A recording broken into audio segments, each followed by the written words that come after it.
Hey guys, Rebel Gemini 5, going live from Look County Prison Cell. I feel kind of garbage today, so I'm just trying to take my mind off of it here.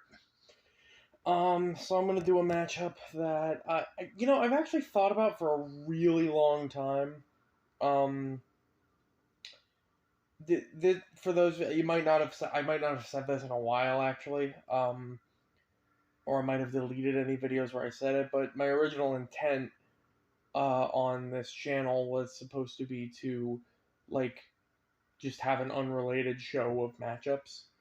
Um, until I got into Death Battle and found that that was probably the most popular avenue for it.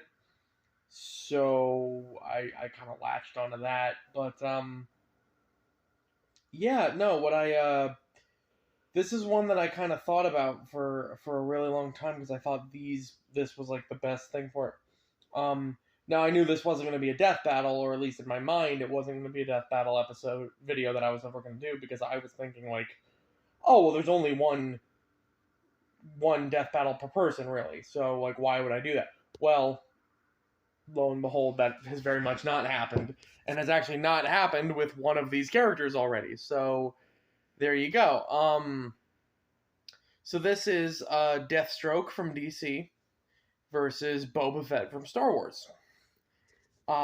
Badass fight, like badass fight. These two are in most cases considered the best bounty hunter or the best mercenaries, bounty hunters, assassins, whatever. In their respective universes, they are very much, if they take the contract to kill you, you're dead. You're already gone. Like there's no waiting, or there's no hiding, there's no running. You're just waiting to die, right? They so yeah, and they're basically just both that damn good, you know. Um, so I'm gonna try to get into a little bit. I'm not really gonna do much of the backstory here, but I'm gonna try to get to more of the analytics. So Deathstroke, uh, been pretty much a soldier his entire life, martial arts expert, superhuman, right? He's been augmented as a super soldier, so he has, superhuman strength. Not quite like it's above peak human, so it's not like throwing cars level, but it's above human strength, above human speed.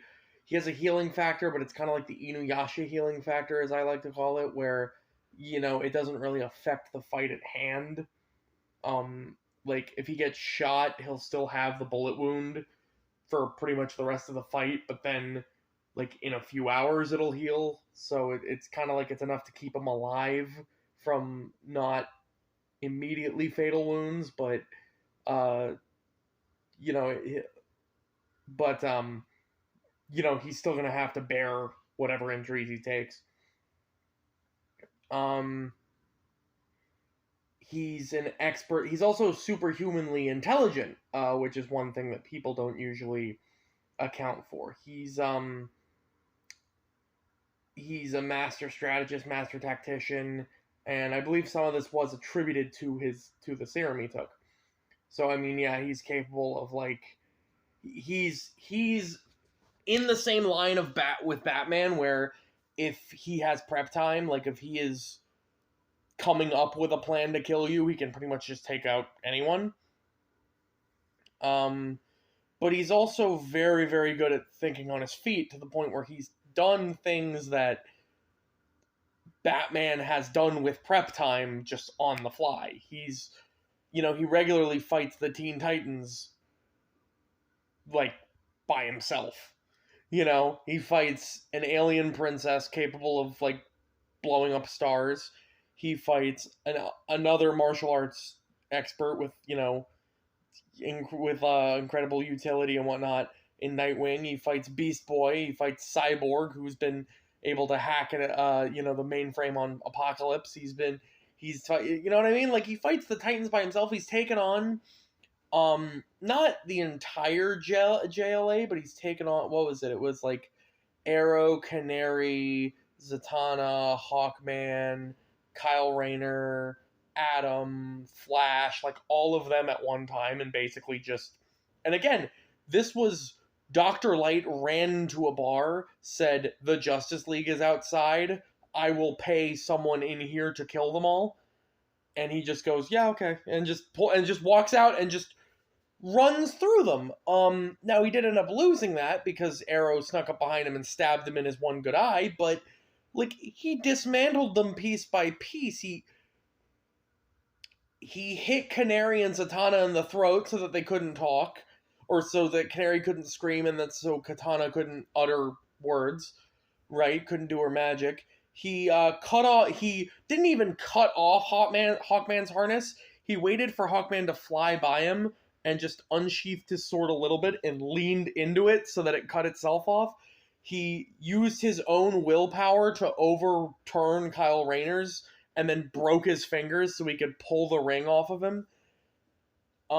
He used a laser pointer to basically like shoot the atom out of the air while he was subatomic so that the electrons would be like boulders hitting him.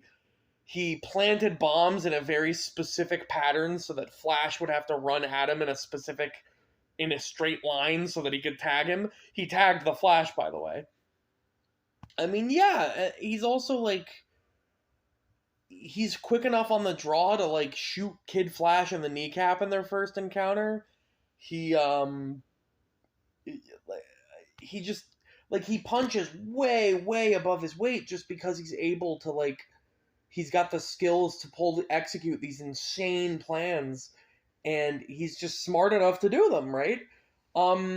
He's but along with that, he's also, got a any weapon pretty much you can get your hands on, right? He's got again, he used a shotgun against Kid Flash, but usually those are things that he brings with him for the mission.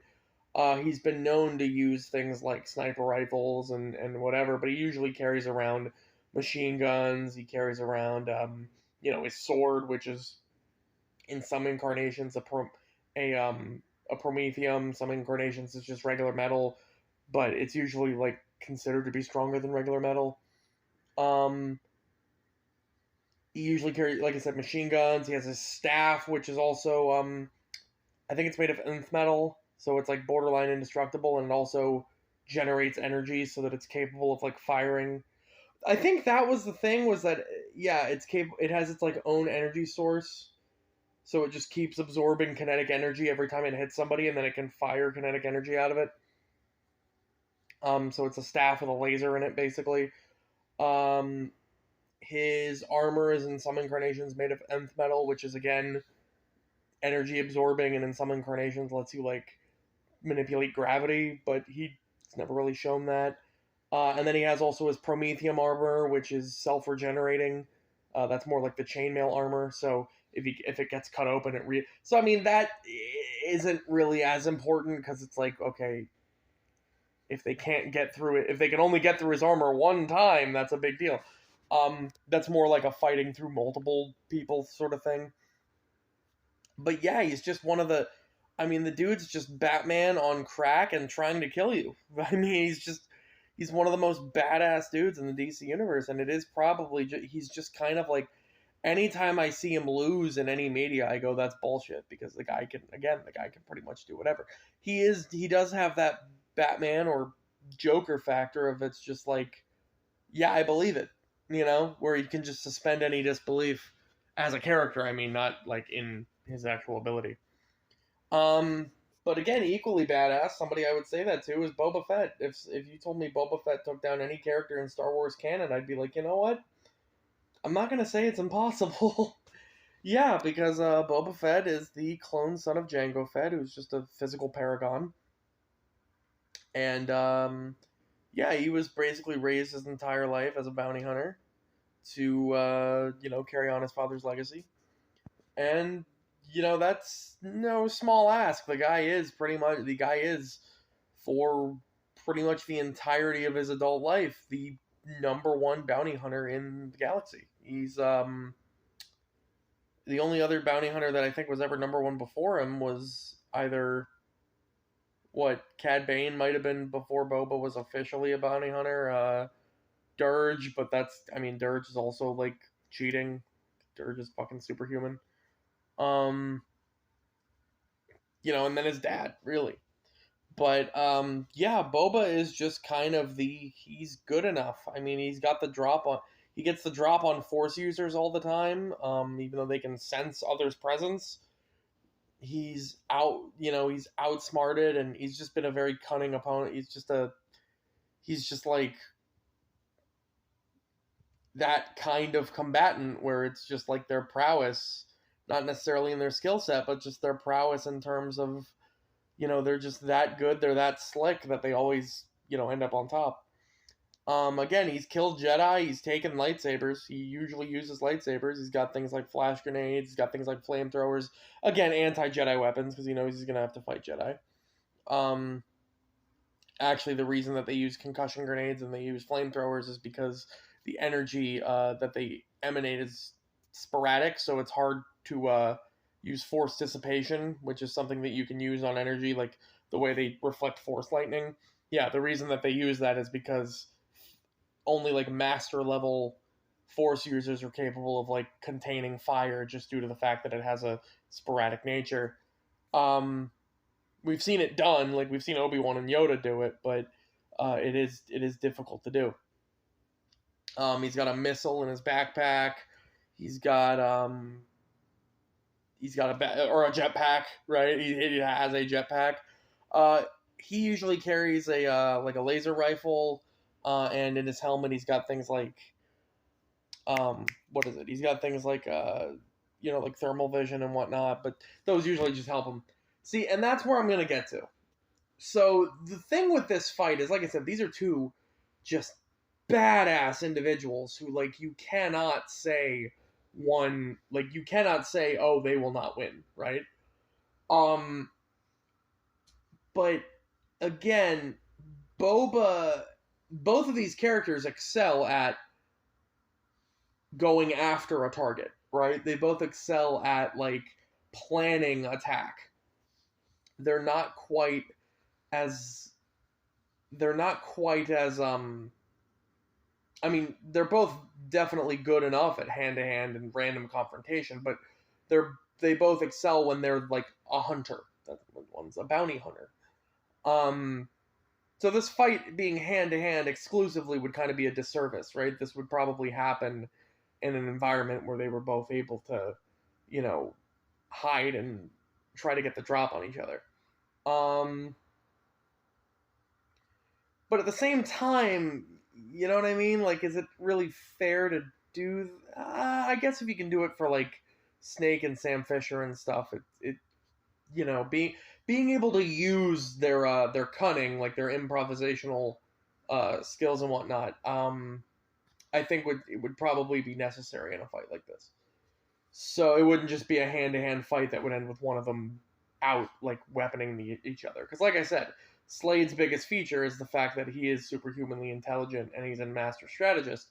Boba's well-renowned for his, cunning and his ability to, like, outthink his opponents. And he usually has to because he's fighting people like Jedi, who have fucking, space magic at their disposal.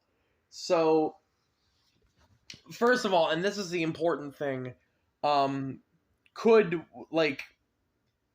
the obvious thing we're thinking of is Slade's got almost indestructible armor and weaponry. He's got a healing factor. So primarily, could Boba land a killing blow on Slade? I think he could. Yeah, absolutely.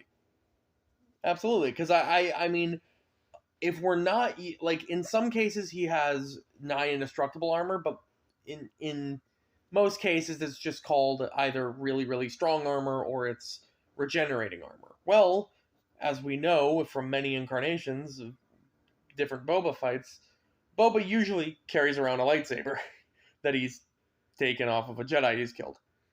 So I have no doubts that, off with the head, there you go, that's done.